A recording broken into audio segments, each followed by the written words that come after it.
I'm Linda Marie Sachs. I reside in sunny Daytona Beach, Florida, and I have been out of my divorce and finalized for 10 months.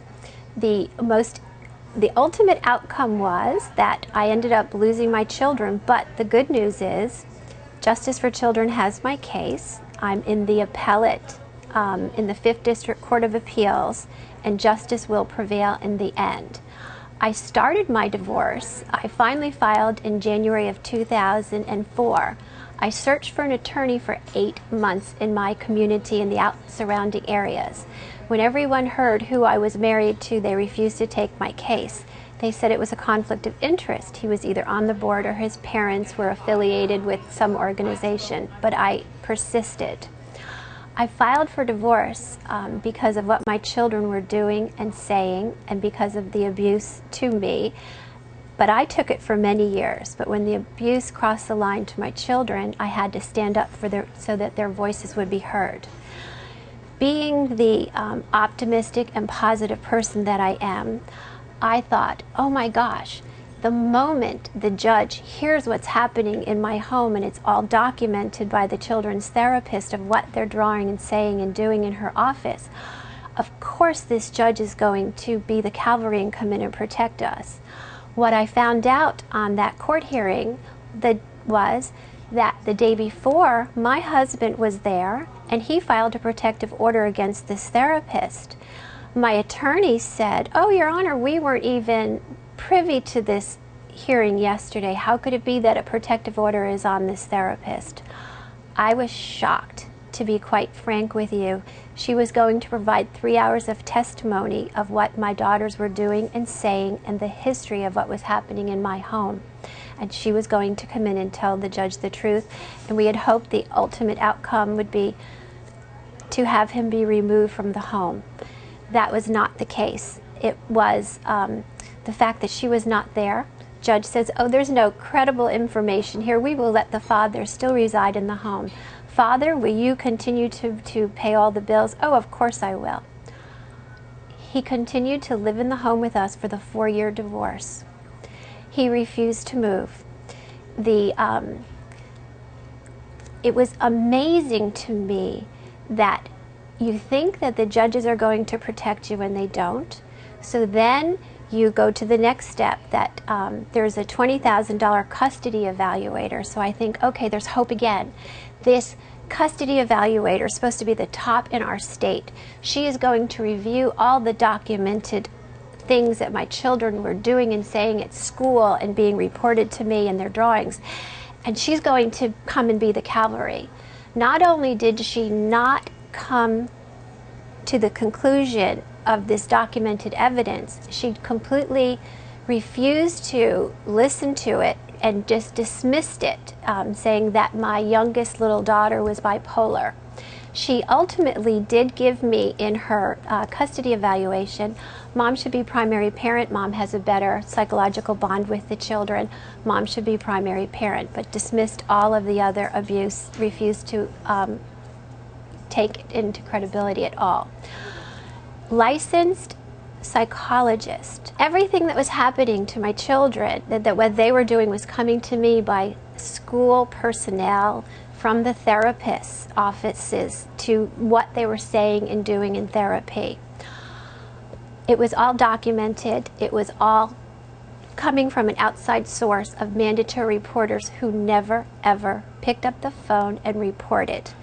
As these things were coming to me from school, I would pick up the phone and call #1 licensed psychologist and say, oh, you wouldn't believe what she said today. Oh my gosh, this is what school said. Let me come in, let me come in.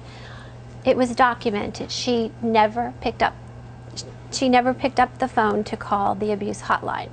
Referred us to the next person.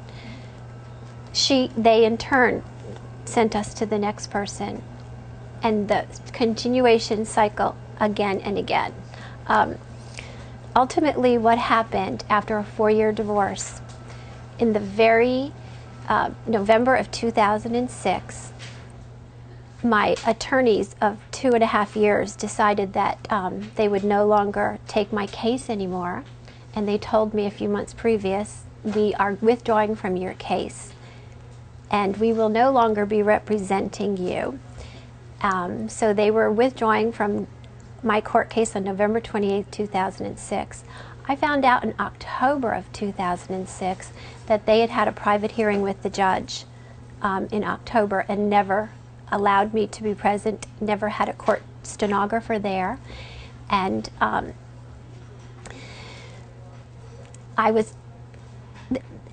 actions that they were taking were giving me cause for concern and raising red flags.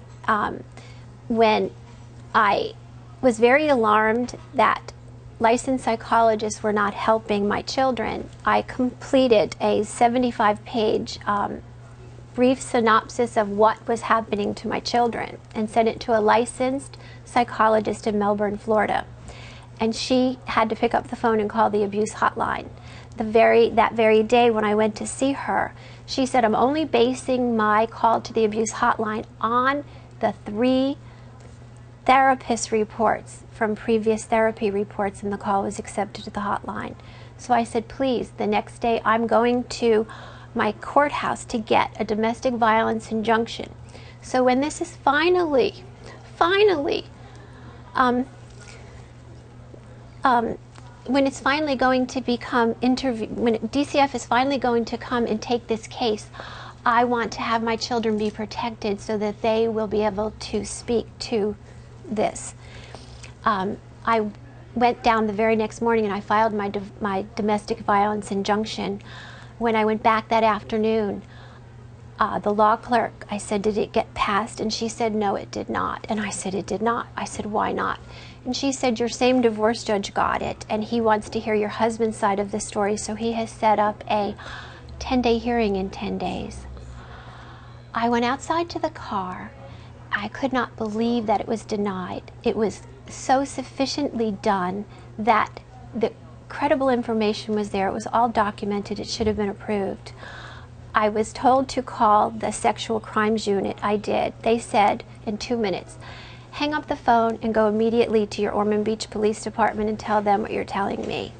I went in 5 minutes of me talking with the corporal and the officer. He said, excuse me, I have to leave the room and I have to go call the hotline in.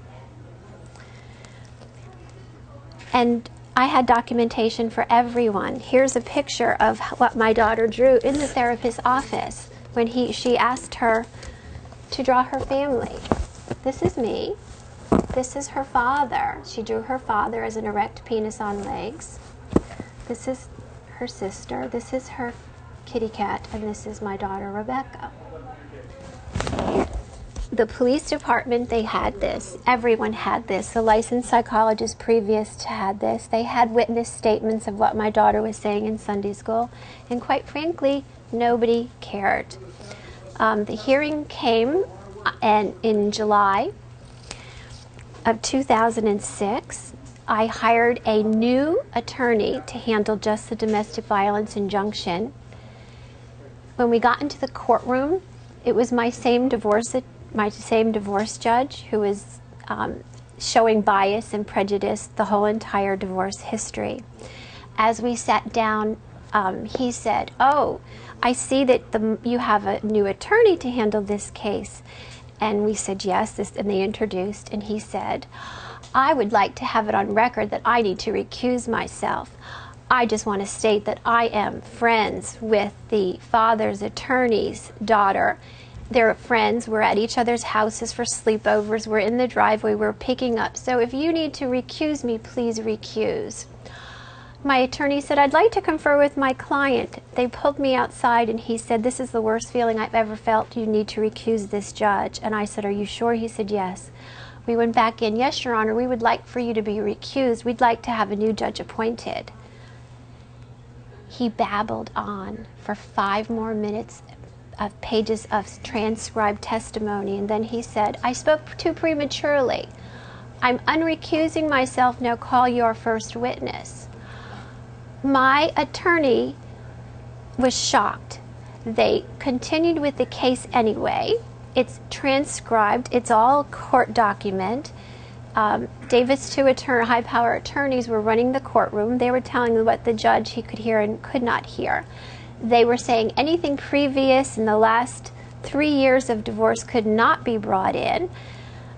They did not allow my my witness who was coming telephonically to appear, who would have said what Rebecca said in Sunday school to the little boy sitting next to her. We walked out. He denied my motion for domestic violence. He said it was shocking to see that you could go into the United States of America court and have your due process be denied, your witnesses be denied, and have it totally be controlled and only have a one-sided hearing. We left the courtroom that day, and each and every time that he was able to come into court and manipulate and twist, he came out more abusive, and so that nobody was holding him accountable and he was untouchable. The most amazing thing was the very next, during that whole week,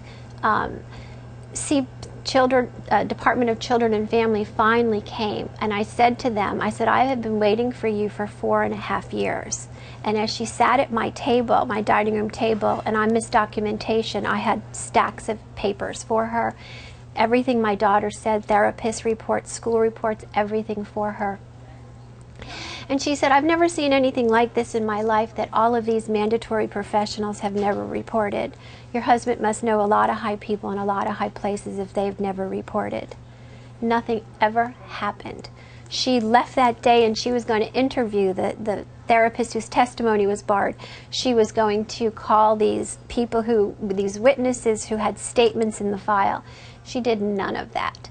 In 2 months they were closing the case. There were 8 more abuse reports after that because of behavior from their father and what was documented happening.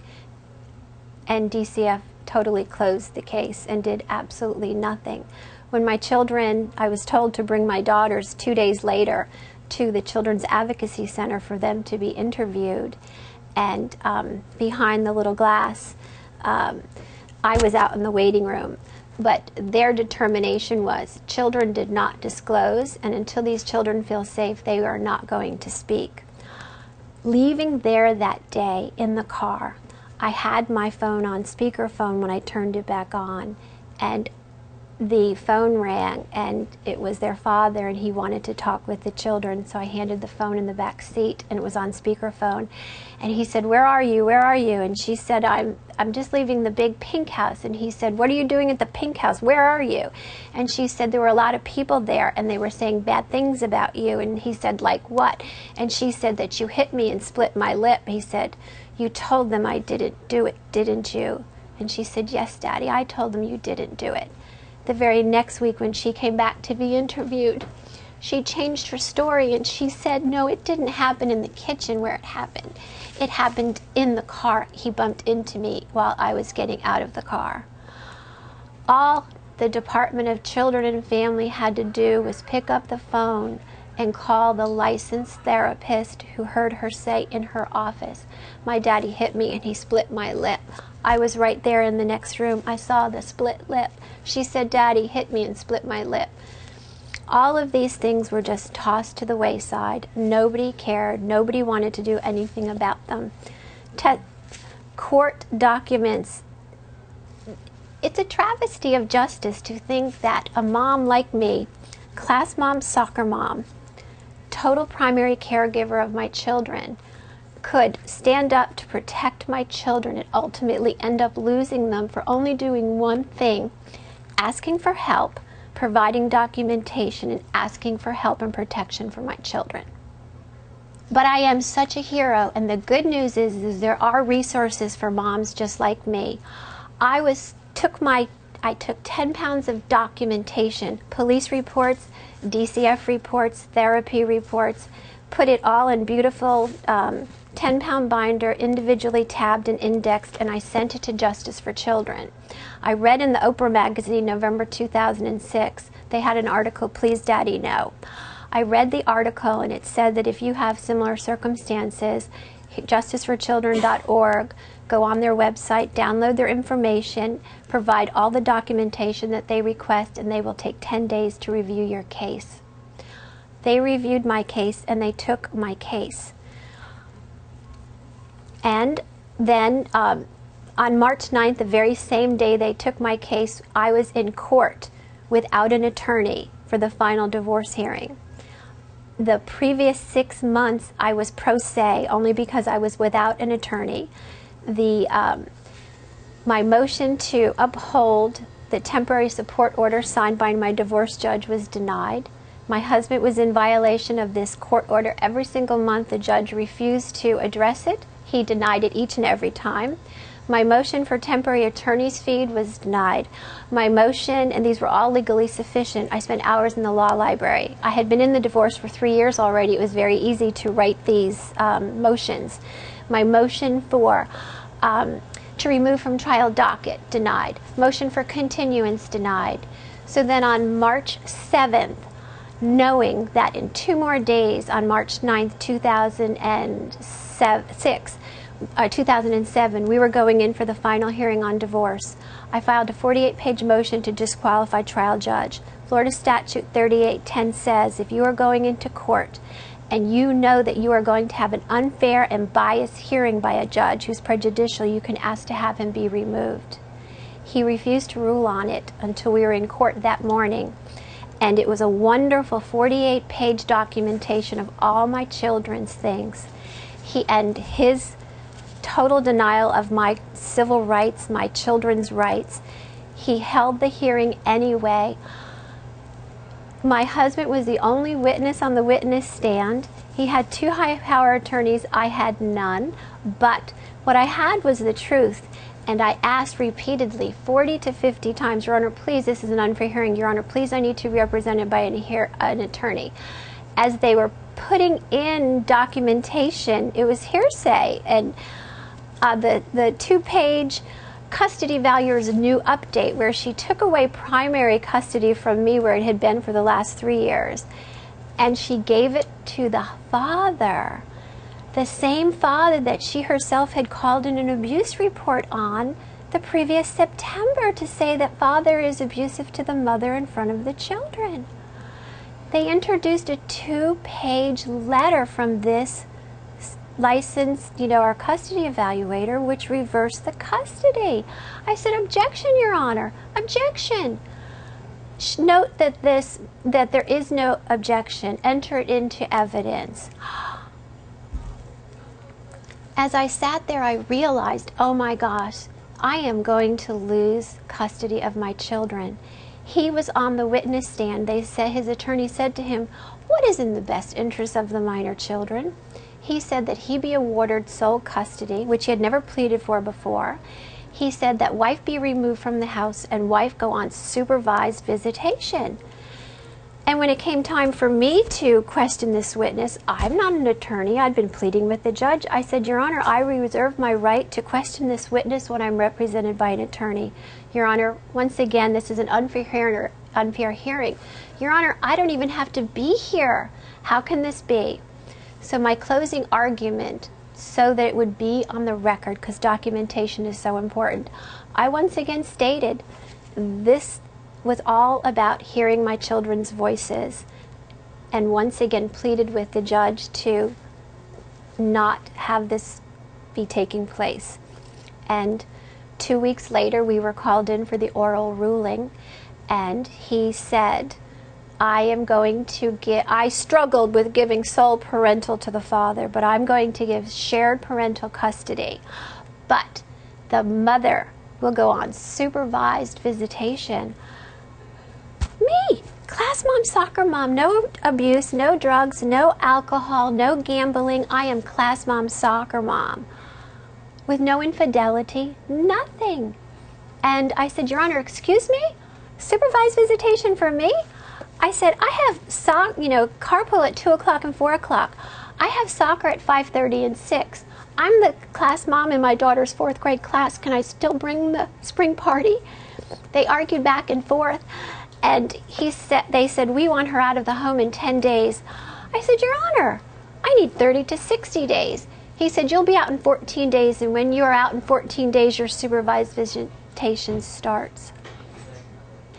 The most wonderful thing is, when one door closes, another door opens. So I've taken this opportunity to resume my acting career, to become more knowledgeable about state and local laws. I am in the 5th District Court of Appeals, so I have an appellate case going now. And I promised my children that every single day I would do something to get them back, and I will.